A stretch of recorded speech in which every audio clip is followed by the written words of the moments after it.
उरण तालुक्यातील JNPT विस्थापित शेवा कोळीवाडा गावाचे पुनर्वसन न झाल्याने आणि शासन जाणीवपूर्वक दुर्लक्ष करीत असल्याने शासनाच्या या वेळकाढूपणाच्या धोरणाचा निषेध करण्यासाठी दिनांक 15 ऑगस्ट 2024 रोजी शेवा कोळीवाडा विस्थापित महिला संघटनेतर्फे तसेच शेवा कोळीवाडा ग्रामस्थांतर्फे चॅनल बंद आंदोलन करण्याचा संकल्प करण्यात आला होता। तसा इशाराही प्रशासनाला देण्यात आला होता। मात्र शेवा कोळीवाडा विस्थापित महिला संघटना आणि शेवा कोळीवाडा विस्थापित ग्रामस्थ यांच्या मागणीचा तातडीने विचार करत प्रशासनाने त्यांची बैठक बोलावली। बैठकीत 13 मागण्या मान्य केल्याने 15 ऑगस्ट रोजी होणारे JNPTचे चॅनल बंद आंदोलन आता पुढे ढकलण्यात आले।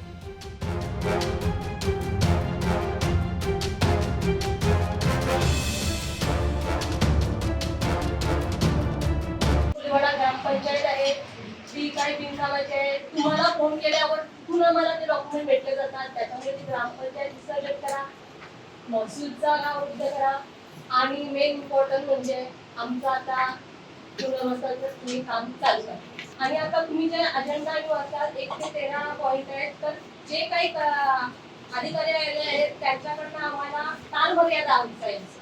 एकच फक्त आजच्या या सर्वांच्या उपस्थितीत आणि सर्वांच्या मान्यतेने हनुमान कोळीवाडा गाव हा मेला असे आपण जाहीर करूया आणि शेवा कोळीवाडा गावचे पहिले पुनर्वसन करायला सुरुवात करूया।